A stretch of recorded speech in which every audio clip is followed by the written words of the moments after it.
Hi, in this video, I am going to show you how to make man in Infinite Craft. First of all, add fire, then wind, and then create the other side.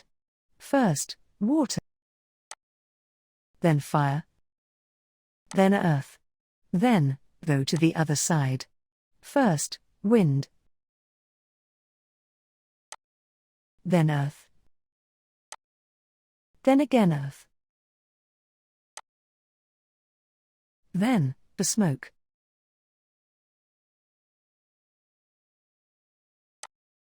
Then, water fog will be created. Add fog with planet.